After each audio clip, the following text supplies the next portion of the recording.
क्या आपने किसी रोल के लिए कभी कॉम्प्रोमाइज़ करने का प्रेशर फील किया है?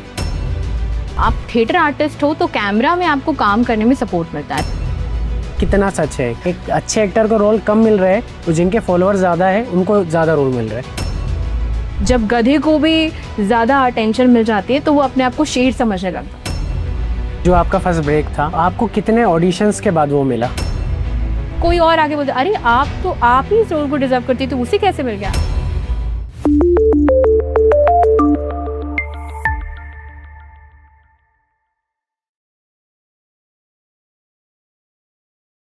नो फिल्टर नो लिमिट, सिर्फ रियल बातें। स्वागत है आपका इस खास पॉडकास्ट में जिसमें हम बात करेंगे फिल्म इंडस्ट्री, OTT और सिनेमा की। तो आज हमारे साथ एक खास आर्टिस्ट है जिन्होंने अपना सफ़र थिएटर से लेके OTT और सिनेमा तक तय किया। हमारे साथ है Jyoti Dubey. Welcome to show ma'am. Thank you. Hello. मैं आपको बता दूं, ज्योति जी ने थिएटर, OTT, सिनेमा और आपने इन्हें देखा होगा, पंचायत में देखा होगा, ठुकरा के मेरा प्यार और कई ऐसे सीरियल जिनके बारे में आज हम उनसे बात करेंगे और जानेंगे उनकी जर्नी के बारे में, क्या क्या चैलेंजेस होते हैं, क्या क्या स्ट्रगल्स होते हैं। तो मैम, सबसे पहले आपसे जानना चाहेंगे कि आपने ये जो अपना करियर चुना, तो ये आपने खुद ने चुना या मतलब आपको फैमिली ने सपोर्ट किया या आपने पहले कुछ और सोचा था? या मैं जानना चाहूँगा कि आप यही बनना चाहते थे शुरू से या और कुछ भी था आपका ड्रीम? मुझे लगता है छोटे से तो कोई एकदम नहीं सोच पाता है। बहुत जो बचपना होता है वो तो बहुत कुछ सारे सपने होते हैं आपके, doctor, engineer, pilot, army person.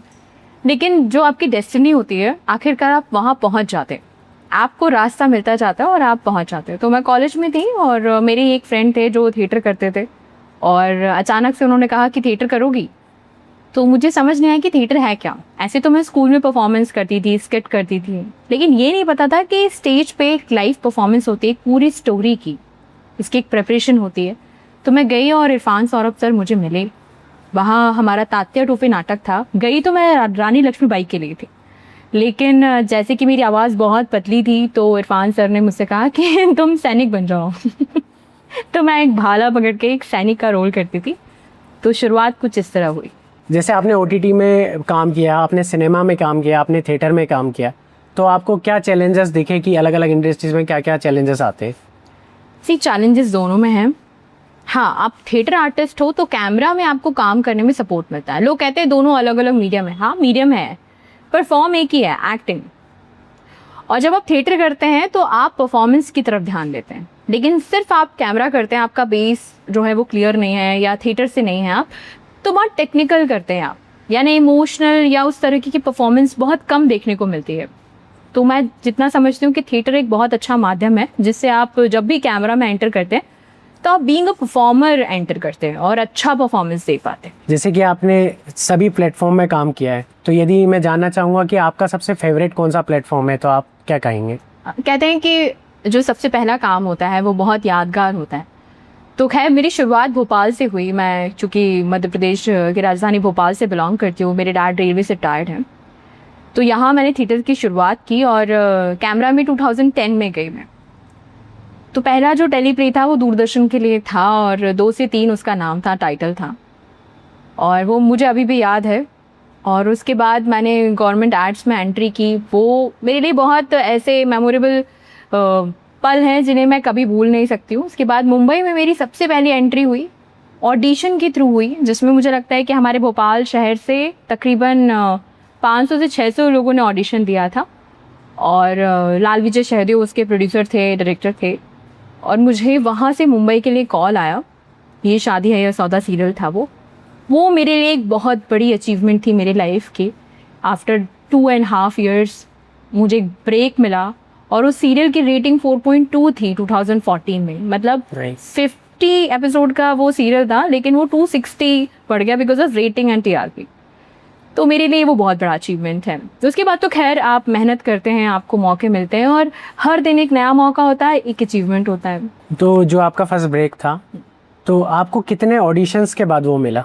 अच्छा, पहला ब्रेक तो मुझे लगता है शुरुआत में मुझे ऑडिशन देने में डर लगता था क्योंकि आप एकदम प्रैक्टिस में नहीं होते हो और बहुत सारे लोग होते हैं आजू बाजू, वो आपको जज कर रहे होते हैं। एक कैमरा होता है सामने, आप किसी कैरेक्टर को परफॉर्म करने जाते हो, तो इतने आप प्रो नहीं होते हो नए नए में, तो डर बहुत रहता है। तो शुरू शुरू में तो डर लगता था ऑडिशन में। तो मुझे लगता है मुझे 2 से 3 या 4 ऑडिशन मुश्किल से मैंने दिए होंगे अपनी लाइफ में, तभी मुझे ये शादी है ये सौदा का ब्रेक मिला। वो भी स्टार प्लस के लिए था। मैं शॉर्ट लिस्टेड थी, कॉस्ट्यूम रिहर्सल हो चुकी थी, सब हो गया था। लेकिन एंड मोमेंट पे पता नहीं मुझे चैनल की तरफ से शायद उन्होंने अपने ही किसी आर्टिस्ट को भेजा मुंबई से, लेकिन वो ऑडिशन बाद में ये शादी सौदा के लिए मुझे वहाँ से सिलेक्ट किया गया। तो पर्टिकुलर वो ये शादी सौदा के लिए नहीं था, वो स्टार प्लस के लाखों में एक के लिए था। तब एक सीरीज आती थी संडे संडे। जैसे कि ऑडिशंस होते हैं तो सब लोग उम्मीद से जाते हैं कि हम ऑडिशन देंगे, शायद हमें रोल मिल जाए। तो कई बार मतलब बहुत लोगों का कहना ये भी होता है कि रोल तो पहले से डिसाइडेड होते हैं कि किसका रोल है, किसको वो मिलेगा। तो ये कहीं पब्लिसिटी स्टंट तो नहीं? नहीं, ऐसा नहीं है। मुझे लगता है आज के टाइम में बहुत ही जेन्युइन ऑडिशंस हो रहे हैं। अब तो घर से भी लोग ऑडिशन बना के देते हैं, तो ऑडिशन देने चाहिए without any thinking, over thinking. कब आपको कौन सा ब्रेक मिल जाए, जैसे मुझे मिला। और ज़रूरी नहीं है कि आपने किसी चीज़ के लिए ऑडिशन दिया, हो सकता है वो ऑडिशन आपका किसी और प्रोजेक्ट के लिए फाइनल हो जाए। तो प्लीज़ ऑडिशन दीजिए। पंचायत में आपने जो सुषमा का रोल किया, तो मतलब जो आपका बहुत पॉपुलर भी रहा है, जिससे आपको बहुत लोग जानते हैं, तो आप कुछ उस रोल के बारे में बताइए। क्या आपने उसके लिए कुछ नेचुरली किया था या कोई प्रिपरेशन या इंस्पायर हुए थे किसी से? हाँ, मुझे जितना याद है कि मैंने 2018 में एक ऑडिशन दिया था, जिसमें कोई भोजपुरी लैंग्वेज का ऑडिशन चल रहा था। उन्होंने कहा था कि कोई गांव की साड़ी वाड़ी पहन कर आना है, तो मैं पूरा लुक कैरी वैरी करके गई थी और मैंने ऑडिशन दे दिया। अब वो भूल गई मैं, हाँ मुझे याद भी नहीं है। 1 साल बाद मुझे कॉल आया कि आप का मार्च में शेड्यूल है और आपका कॉस्ट्यूम जो है अप्रैल में होगा, तो फर्स्ट वीक में आपको फ्री रहना है। मैंने कहा क्या है ये, क्या है? तो उन्होंने बोला कि आप रघुवीर यादव जी और नीना गुप्ता जी की पड़ोसन बनी है। मैंने कहा ओके। उन्होंने कहा कि काफ़ी लंबा ट्रैक है और आपको आना है। तो मैंने कहा ठीक है, मुझे स्टोरी बता दीजिएगा। तो स्टोरी भी नरेट हुई, एक असिस्टेंट का फ़ोन आया। उसके बाद कॉस्ट्यूम के लिए मैं सीहोर गई, वहीं पे हमारा सेट था पुलेरा का। और पहले दिन मैं पहुंची तो स्क्रिप्ट मुझसे शेयर हुई, तो मुझे लगता है रात के 3 बज रहे थे और हमारा शॉट चल रहा था लड़ाई झगड़े का, जिसमें मैं अपने हस्बैंड से लड़ती हूँ कि मेरे बच्चे का नाम आत्माराम होगा, वो बोलता है आरव, आत्माराम आरव। तो मेरा पहला जो टेक था वो वही था, वही पहला शॉट था। और उसमें जो मेरी सास बनती है वो बोलती है मुर्गा भात बना दो एंड ऑल, वो उस पर सम अप होता है। बड़ा अच्छा सीन था वो, और बहुत गर्मी का टाइम था, स्वेटर वेटर पहना था हमने, और हीना गुप्ता जी और रघुवीर यादव जी साथ में बैठे थे। और वो सचिव जी आते हैं कि 2 उंगली दिखाओ, जो बड़ी होगी, जो बच्चा पकड़ेगा वही उसी का नाम होगा। बड़ा कॉमेडी सीन था और वो किया हमने। हालांकि उस सीन में कुछ बहुत नहीं था, लेकिन एक सीन था जिसमें मैं सचिव जी से लड़ने जाती हूँ। वो बेसिकली परफॉर्मेंस थी प्रॉपर। तो वो जब मुझे मिला तो मुझे लगता है कि आपके जो हेयर मेकअप कॉस्ट्यूम, ये एक प्रोसेस होती है जो 1.5 घंटे की लगभग होती है। और जैसे ही आपको स्क्रिप्ट मिलती है, वो भी आप तकरीबन आधा घंटा 20 मिनट, कभी कभी 5 मिनट भी नहीं मिलते, टू बी वेरी ऑनेस्ट। लेकिन उस टाइम मुझे आधा घंटा कुछ मिला, तो मैंने वो डायलॉग्स याद कर लिए। मुझे ये कैरेक्टर तो पता था कि ये पूरा गाँव है, कम पढ़ी लिखी महिला है और वो किसी को भी नहीं, कुछ भी नहीं समझती अपने आगे। तो मैंने अपने ही आसपास के कैरेक्टर को पिक किया, जो कि मेरे गांव से, मैंने गांव में देखा था एक लेडी इसी तरह की, तो मैंने अडॉप्ट किया और उस भोजपुरी को उस टोन में रखा। कहाँ पे सब्जेक्ट है उसको हाईलाइट करना है वो सोचा। और मुझे लगता है विद इन 1.5 आवर हमें उस पूरे सीन को विद क्लोजअप डन कर।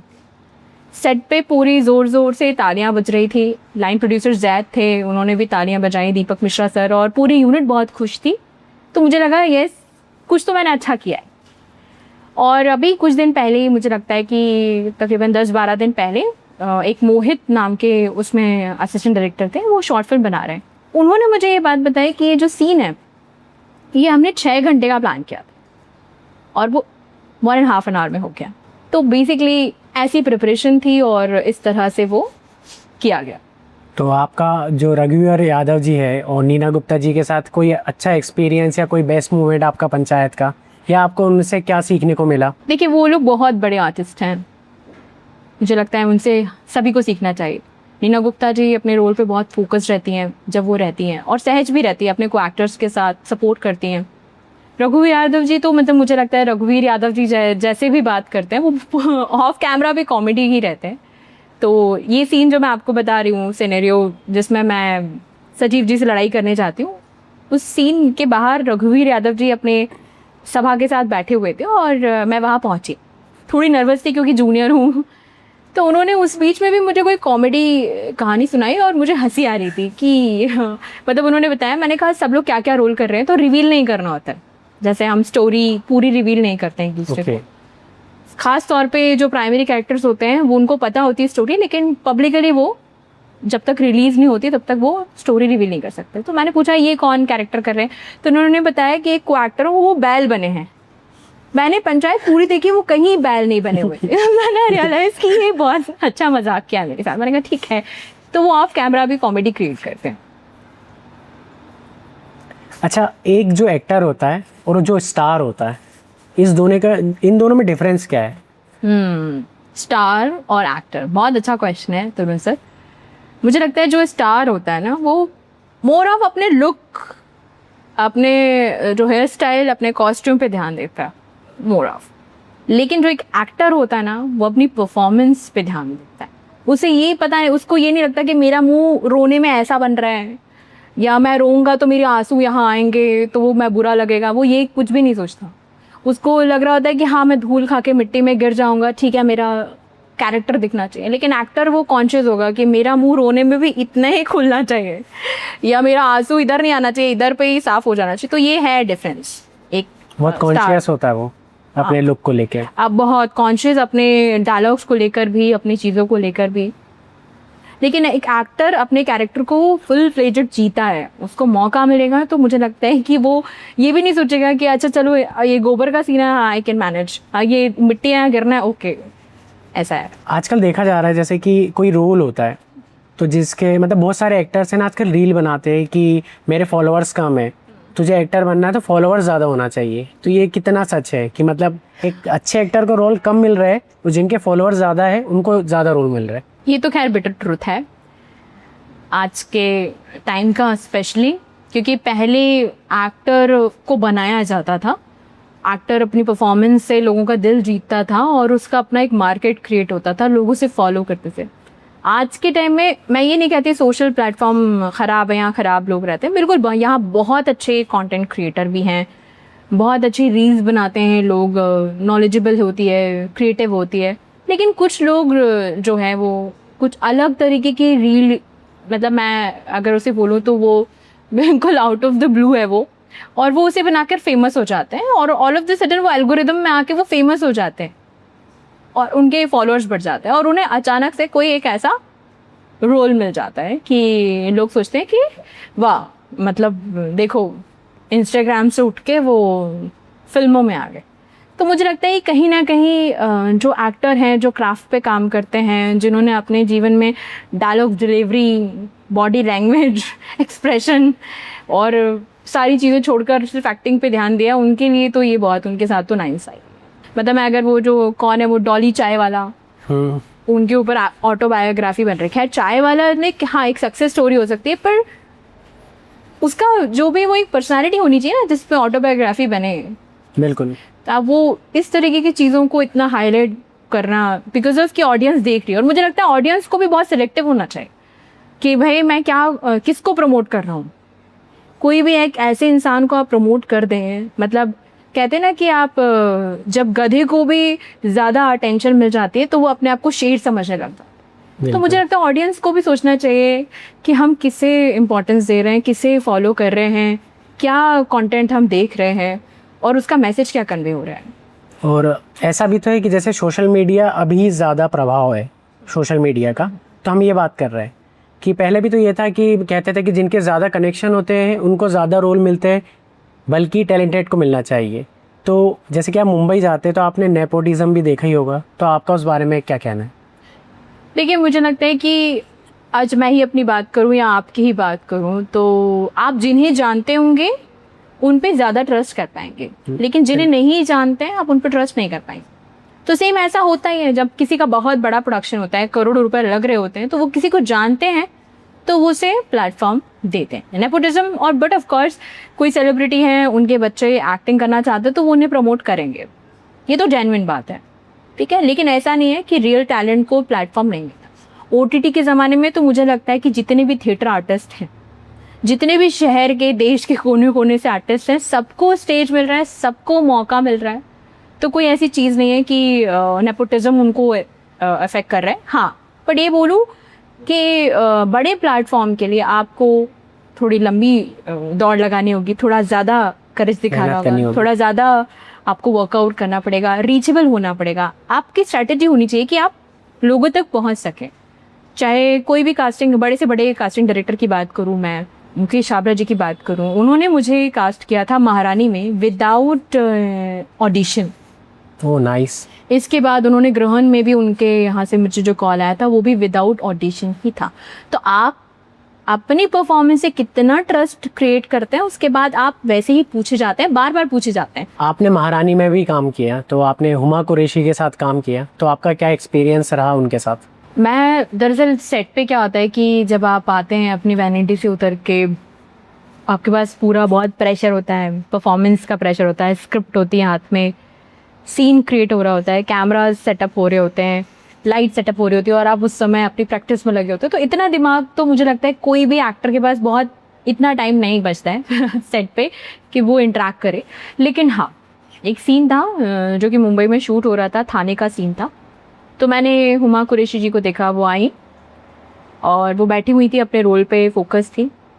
और मैंने एक चीज़ उनमें नोटिस की कि बिफोर परफॉर्मेंस वो इतना बात किसी से नहीं कर रही थी, लेकिन जैसे ही वो वहाँ परफॉर्मेंस करने गई तो टेक्निकली उन्होंने इमोशंस कैसे होल्ड करना है, कहाँ कितना डायरेक्टर क्या विज़न रख रहा है, उन्होंने सुभाष सर से बात की, करण सर से बात की और बातचीत करने के बाद उस परफॉर्मेंस पे स्टेबल हुई। तो वो मुझे बहुत अच्छा लगा कि कम्युनिकेशन बहुत ज़रूरी है। कई बार क्या होता है कि एक्टर ना अपने मन में अपनी परफॉर्मेंस रेडी कर लेता है और डायरेक्टर के मन में कुछ और चल रहा होता है, क्योंकि हर एक रोल को प्ले करने के अपने अपने तरीके होते हैं, मतलब उसको हर तरीके से प्ले किया जा सकता है। लेकिन अगर आप डायरेक्टर से कम्युनिकेट नहीं करेंगे ना, तो आपको पता ही नहीं है कि आपको परफॉर्मेंस कैसी करनी है, आप अपना करके आ जाएं। तो मुझे लगता है बेटर वे होता है कि डायरेक्टर क्या चाह रहा है, आप पूछ लो कि आपको कितना चाहिए, लाउड चाहिए, कम चाहिए, कितना सस्टेन करूँ, किस तरह से पूछूँ। तो मुझे लगता है कि ये ज़रूरी है। तो हुमा जी का मुझे ये अंदाज़ बहुत अच्छा लगा, उन्होंने जो भी इस तरह प्रोसेस में लिया। क्या आपने किसी रोल के लिए कभी कॉम्प्रोमाइज़ करने का प्रेशर फील किया है? तरुण सर, बहुत अच्छा सवाल पूछा आपने। मेरे लिए ये जो वर्ड है कॉम्प्रोमाइज़, इसकी बहुत ही अलग डेफिनेशन है और मुझे लगता है जो इंडस्ट्री में काम करते हैं उनके लिए ये जो भी शब्द है और इसके पीछे जो भी थॉट प्रोसेस है वो बिल्कुल भी वर्केबल नहीं है। क्योंकि अगर आपके पास टैलेंट नहीं है ना, तो आपको वैसे भी रोल नहीं मिलेगा। और अगर आपको बाय डिफ़ॉल्ट ये जो भी शब्द है कॉम्प्रोमाइज़ करने से रोल मिल भी जाता है, तो आप कितना सस्टेन कर पाएंगे एक रोल? वो आपने जैसे से निभा भी दिया फिर। तो मुझे लगता है कि हमें इस गलत चीज़ को बढ़ावा नहीं देना चाहिए। मुझे लगता है कि अपने टैलेंट पे फोकस करना चाहिए और अपनी पर्सनालिटी को ग्रूम करना चाहिए कि लोग आपसे कहें कि हाँ, आप इस रोल के हकदार हैं, आप ही को ये रोल मिलना चाहिए। तो मेरे हिसाब से तो जो आप कॉम्प्रोमाइज़ करना चाहते हो, तो आप ऐसे कॉम्प्रोमाइज़ करें कि हाँ, एक्टिंग में आपको भूख भी लगी है तो आप भूल जाएं भूख को। आप सुबह आपको 4 बजे आपको एक्टिंग कराई जा रही है, उठा के आप बिल्कुल एक्टिंग करें। तो ये इस तरह का कॉम्प्रोमाइज़ करना चाहिए। वो जो आप जिस भी थॉट प्रोसेस में पूछ रहे हैं, वो तो बिल्कुल मुझे लगता है एग्जिस्ट करना चाहिए हमारी इंडस्ट्री में और उसे बढ़ावा बिल्कुल नहीं देना चाहिए। क्या थिएटर एक्टर होने का एडवांटेज मिलता है? बिल्कुल मिलता है। मुझे लगता है कि एक अच्छे डायरेक्टर को एक अच्छे एक्टर की तलाश रहती है। इस पर मैं आपसे कहना चाहूँगी, अभी मैं ठुकरा के मेरा प्यार हॉटस्टार के लिए करती हूँ, जो कि 2024-25 में रिलीज़ हुआ। तो मैंने उसमें जो हमारे डायरेक्टर हैं श्रद्धा बासी जी, मैंने उन्हें देखा कि वो थिएटर की तरह ही आपसे शूट कराती है, पूरी परफॉर्मेंस देने का मौका मिलता है। यहाँ तक कि वो एक्टर को लिबर्टी देती है कि तुमको क्या इम्प्रोवाइजेशन करना है, बात करो। उनका जो वर्किंग पैटर्न है, मैं सच बोलूँ तो मैं उनसे बहुत इंस्पायर हूँ। उन्होंने बहुत स्पेस दिया हुआ है एक्टर को और वो पूरा मौका देते हैं कि आप अपनी एक्टिंग को या अपनी परफॉर्मेंस को बहुत बेहतरीन तरीके से निकालें।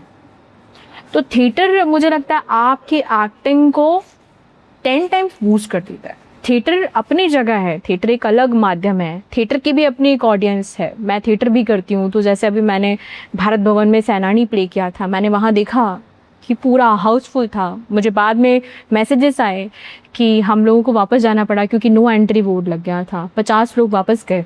तो थिएटर की अपनी ऑडियंस है। लेकिन बीइंग अ थिएटर आर्टिस्ट, जब आप कैमरा पे काम कर रहे होते हैं तो आप सच में आपकी परफॉर्मेंस में 10 टाइम्स आप होते हैं बाकी लोगों की अपेक्षा, क्योंकि आप प्रिपेयर्ड होते हैं अपनी परफॉर्मेंस के लिए।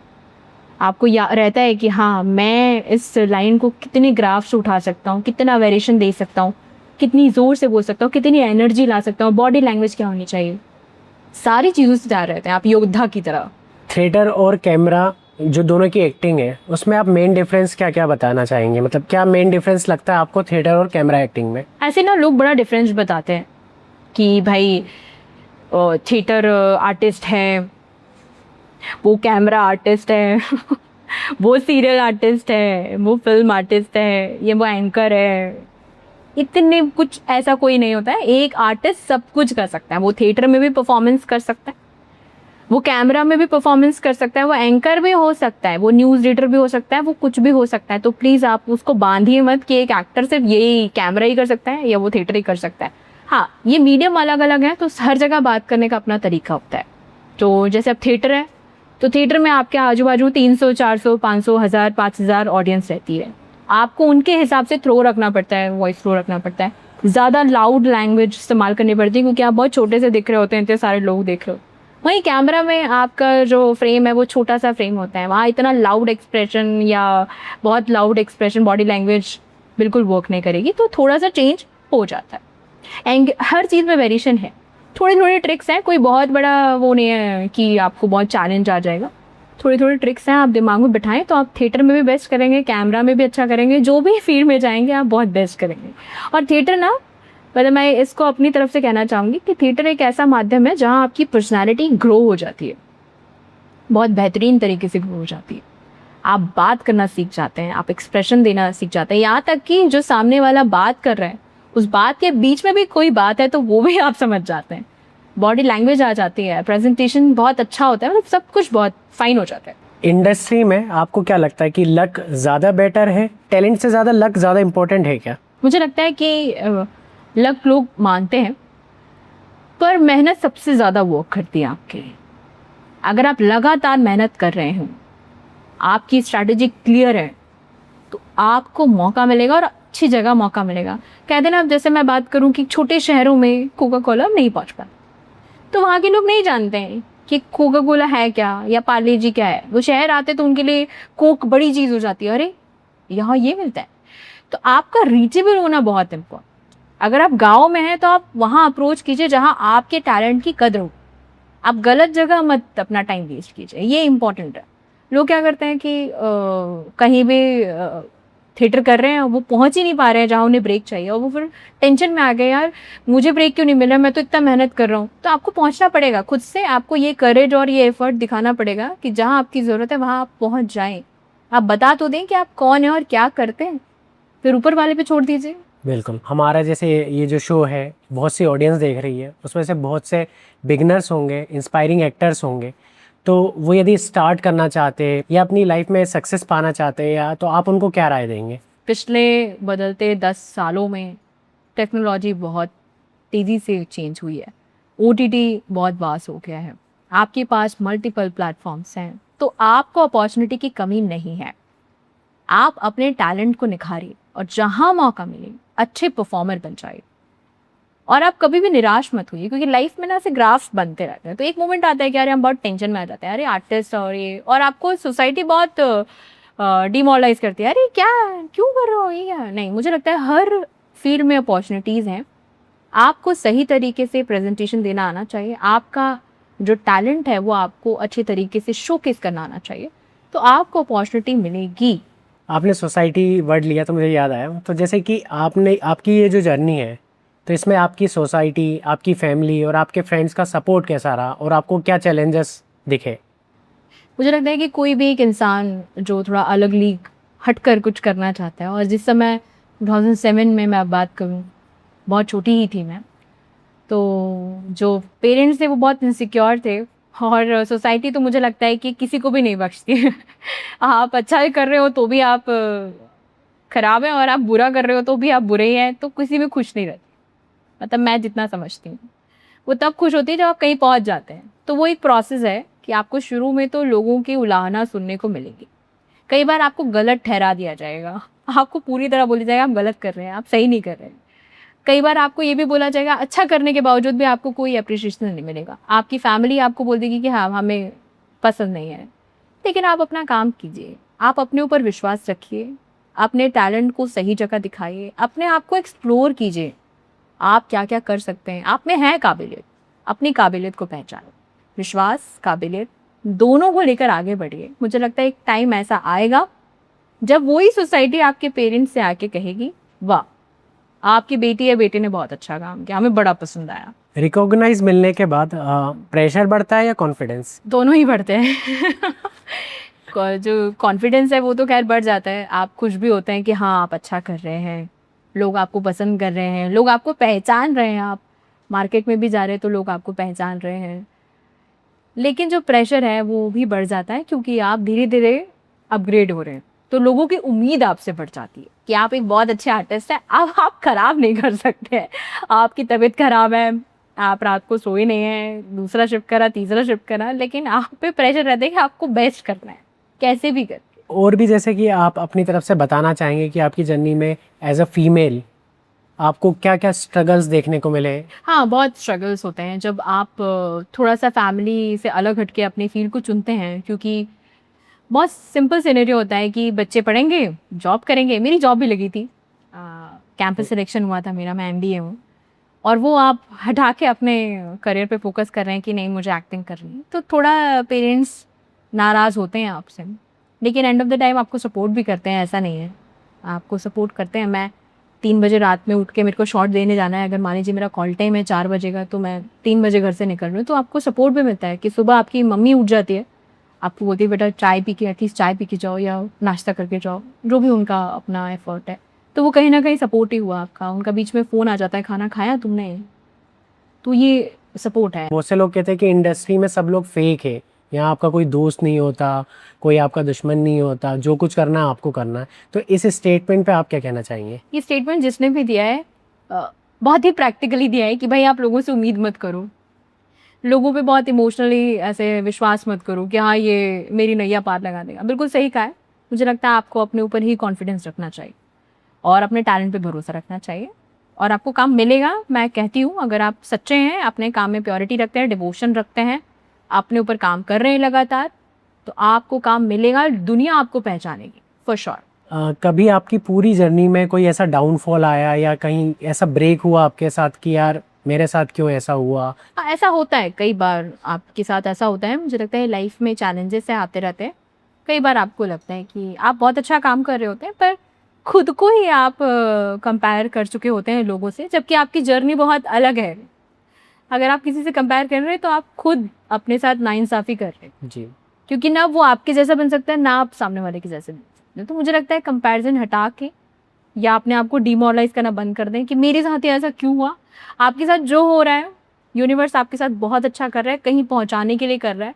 आप अपने जो नेगेटिव साइड है, जो भी आपके दिमाग में आ रही है, आप उसे मोटिवेशन बनाएं, आप अपने लिए रास्ता बनाएं, खुद के लिए स्ट्रैटेजी बनाएं, अपने आप को एक्सप्लोर करें। बिल्कुल आप जाएंगे आगे। तो डिमोरलाइज मत कीजिए अपने आप को। छोटी छोटी बातें होती हैं, कई बार किसी की बात लग जाती है, क्योंकि आर्टिस्ट बहुत इमोशनल होता है ना, तो ज़रा सी बात लग जाती है तो वो अंदर सोचने लग जाता है मेरे को ऐसा क्यों बोला, ऐसा क्यों हुआ, मुझे ये रोल क्यों नहीं मिला, मैं तो ऐसा कर सकता था। बहुत सारी चीज़ होती है। कोई और आगे बोलते अरे आप ही इस रोल को डिजर्व करती तो उसे कैसे मिल गया, वो सोच रहे आप अरे ऐसा क्यों हो गया। अरे नहीं, आपकी खुद की जर्नी है, आप विश्वास कीजिए आपकी कहानी लिखी गई है। बिल्कुल। तो आप बिल्कुल ऐसे मत सोचिए उसके साथ ऐसा क्यों, मेरे साथ ऐसा क्यों नहीं हो। आपने टीवी सीरियल्स करे, आपने ओटीटी प्लेटफॉर्म पे काम किया, आपने फिल्म की, तो आपकी लाइफ का सबसे बेस्ट मोमेंट कब था कि आपको लगा नहीं यार ये यही करना है मुझे? मैं ना सीरियल करती थी काफ़ी समय तक। मैंने 2017 तक तो मैंने बहुत ज़्यादा सीरियल किया। सीरियल में जो होता है आपकी लाइफ, यहाँ पे लोग 9 to 5 वर्क करते हैं, सीरियल में आप जो है 7 to 9 वर्क करते हैं और घर पहुँचते हैं 10:30-11 बजे, ट्रैफिक क्रॉस करते हैं और सो जाते हैं, फिर उठते हैं, फिर काम करते हैं। तो बहुत टेक्निकल लाइफ हो जाती है आपकी, मतलब आपकी सोशल लाइफ कुछ बचती नहीं है। जो है आजू बाजू वो फैमिली बन जाती है सेट पे, वही आप साल 2 साल 3 साल वही करते हैं।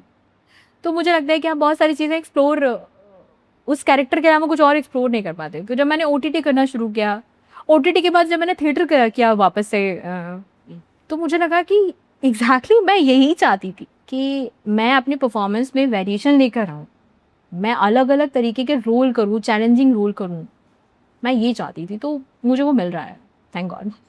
कोई एक बेस्ट मोमेंट जो आप हमारी ऑडियंस को बताना चाहें आप?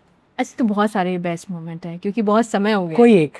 देखिए मैं बताऊँ तो ऐसे तो हर रोल मेरे लिए चैलेंजिंग है, और हर रोल को जब मैं डिवोशन के साथ करती हूँ तो मुझे अप्रिशिएशन मिलता है, मेरी टीम से ही मिल जाता है, बाद में ऑडियंस देगी, लेकिन पहले मेरी टीम ही मुझे ऐसे क्लैप करके बोलती थी ये बहुत अच्छा है, बहुत अच्छा है। तो मैं अभी रिसेंटली जो है CMO प्रोग्राम है, एक स्वराज संस्थान का एक प्रोग्राम है, भारतीय ऋषि वैज्ञानिक वो करती है। मैं अगर बोलूँ तो उसमें इतनी क्लिष्ट हिंदी है, उसको प्रैक्टिस करना, उसको आत्मसात करना और उसे नॉर्मल बातों बातों में लोगों को समझाना, ये अपने आप में चैलेंज। लेकिन उस प्रोग्राम को करने के बाद मुझे अपने आप में सेल्फ सेटिस्फेक्शन मिला कि हाँ, मैं एक्चुअली अपने कल्चर को दुनिया के सामने इंटरनेशनल प्लेटफॉर्म पे बता रही हूँ, ये मेरा खुद मैंने सोचा। वैसे तो बहुत सारे मूवमेंट है, पंचायत में मुझे क्लैपिंग मिली, महारानी में मुझे पता चला कि सुभाष कपूर जी ने कहीं बैठ कर कहा कि हाँ, ज्योति दुबे भोपाल के एक आर्टिस्ट हैं जो बहुत अच्छा काम कर रही हैं, श्रद्धा पासी मैम हैं जो मुझे बहुत सारे मौके देती हैं, भले आप बात नहीं कर पाते हो लेकिन आपको पता चलता है कि आपको सपोर्ट मिल रहा है डायरेक्टर से। तो ऐसे बहुत सारे मौके आते हैं और मैं खुद भी कोशिश करती हूँ कि अपने एक छोटे से रोल को भी बहुत अच्छे से निभा दूँ कि बाद में मैं ही उसे देखूँ तो मुझे लगे हाँ, मैंने कुछ अच्छा किया था। अच्छा, हमने ये भी सुना है कि आपका नाम कोई लेता नहीं है, आपको ज्योति दुबे ना बोल के सब जेडी जेडी बोलते हैं हाँ, ये कॉलेज में होता है। कॉलेज। तो मैं ये जानना चाहूँगा कि जेडी का अपकमिंग प्रोजेक्ट्स क्या है, क्या स्ट्रेटेजी है आगे के लिए, इन फ्यूचर में क्या सोच रही हैं आप? तरुण सर, ये बहुत अच्छा क्वेश्चन है और मुझे लगता है ये हर आर्टिस्ट के लिए ज़रूरी है, क्योंकि एक काम के और दूसरे काम के बीच में एक लंबा गैप होता है। तो वो समय हम क्या करें, मुझे लगता है वो समय है आप एक्सप्लोर करें, आप अपने आप को बिल्ड करें, अपने आप को स्ट्रॉन्ग बनाएं।